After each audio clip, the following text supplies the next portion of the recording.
Hey there. Um, this isn't going to be a great production value. This is my first video ever, and part of a project that is only really beginning to take shape. And while I love the written medium, I'm not particularly skilled at motivating myself to put things down on paper. And YouTube is awesome. So, the reason why I am making a video today is to talk about a concept that I feel doesn't get a lot of press. Um, and amongst my circles, which is the tabletop role playing community, um, I seem to be the only one talking about it. And so I want to bring it up online in the YouTube community um, and make it available for people. That concept is the difference between what I call a mechanical structure or a mechanics-based game and a narrativistic or narrative structure. So when I say mechanics-based structure, what I'm talking about are games like Pathfinder, Dungeons and Dragons, that have defined the genre, right? And they do really well at getting new players started, getting introduced to the game, and having firm parameters in order to express this culture of telling fantasy-based games. On the other end, where we find a more narrativistic game system, we have things like the White Wolf Dark World books and system, where you have Mage the Ascension or Mage the Awakening, and you have Vampire the Masquerade or Werewolf the Apocalypse. Then you also have games which are kind of in the middle, like Powered by the Apocalypse games, where the point is to be narrative and to create or to free the characters from any need to have a rules set that says that this is all that you can do or this is specifically what your role is, and instead provides a list of moves where people can, once they state what their action is, find basically what the approximation of that is and to do that, right? To use a dicing system to accomplish that. And so these are just some few examples. The point I'm getting at is at the core of a mechanical game is the control and the expectation of what kind of story is going to be told. And this creates a series of adventures and a narrow format which imparts certain laws and rules to those stories, which I find to be particularly limiting.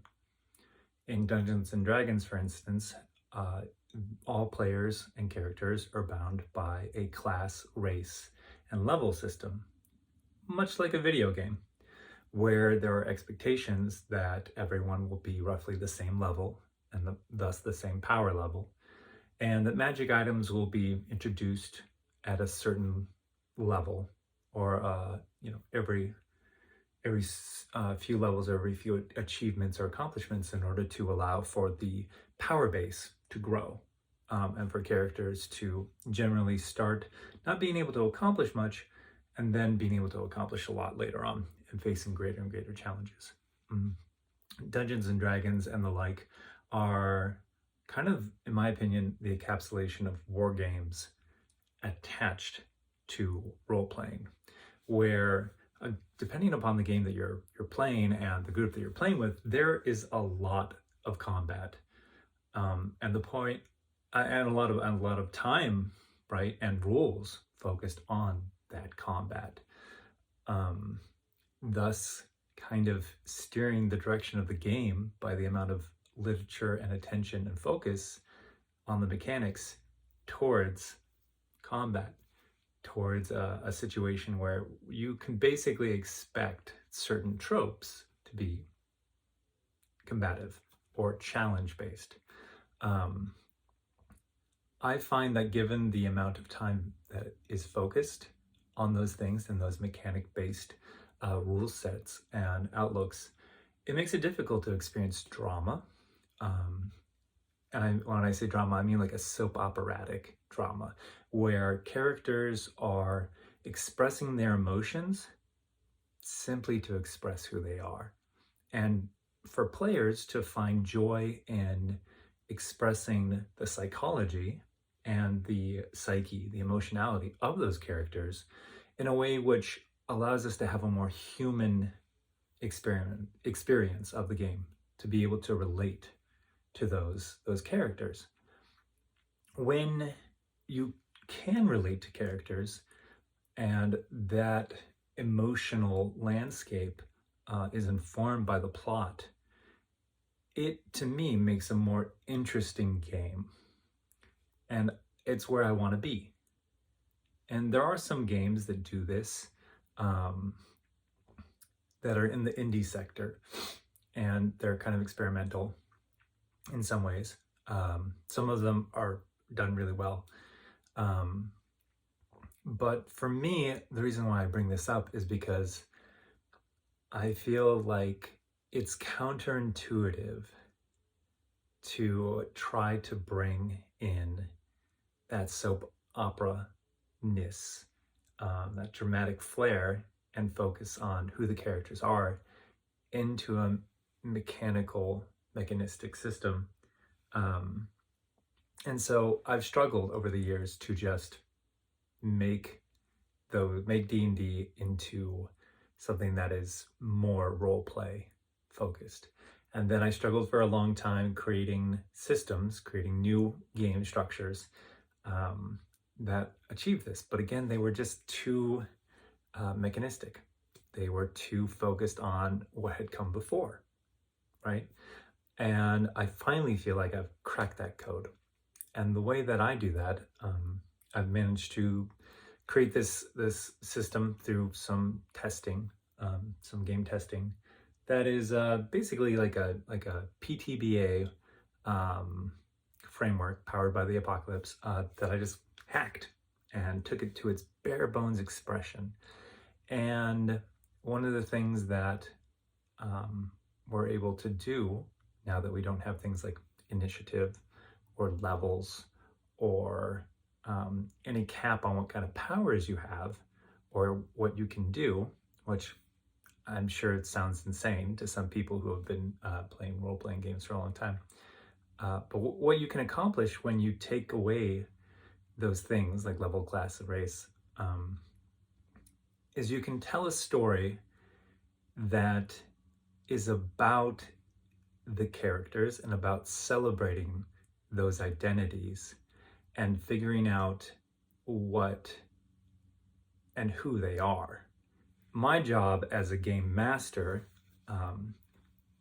went from being like a DM, like a dungeon master in D&D, and figuring out what's the setting, what's the adventure, where are the traps, what are the challenges, where are the monsters, all of this, right? And instead, with this other narrative focus, I can look at the characters and I can say, okay, what is the player trying to tell me that they want? What kind of story do they want to experience? And what kind of challenges should I bring for that character? And what's that person's backstory? And what are they telling me that they want to experience in my game and share with the other players? And then I can think about, well, what are the motivations of all the people, all the different characters? And I can create situations much more like a writer in a fantasy novel does, rather than a DM, a dungeon master in Dungeons and Dragons. And this is really useful for me because it gives me the opportunity to create camaraderie amongst the players, you know, the people in the game, that I've found has really lacked in Dungeons and Dragons and mechanistic games. So frequently mechanistic games fall apart because people are focused on wanting to do the thing that they built their character to do, right? Being able to do this trick, or having their role expressed, because that's what they are. Their characters are kind of two-dimensional, and the plot frequently rolls on, right? And not to say that there aren't sandbox experiences in Dungeons and Dragons. There are, right? Sandbox being this idea that rather than having a setup adventure, your characters just kind of figure out what it is that they want to do, and then they just go do it. And the DM has to create things on the fly, which I've seen it done. I haven't seen it done super well within any of the Dungeons and Dragons rule sets, but I've seen it done. Whereas in this narrative system, sandboxing just kind of comes with the territory, because you're waiting for the cues from your players through their characters to tell you what it is that they want. And I find it much more rewarding to understand the people I'm playing with, and then through the narrative either support them or challenge them on a moral level, ethical level, right? Or challenge their beliefs about what they think they can do or what they want, or to give them hard choices that have emotional complexity and ramifications to who their character might become afterwards. The Batman problem, right? Kind of like the trolley problem, where you've got Batman, and then he has to decide between like catching the Joker or saving Robin, right?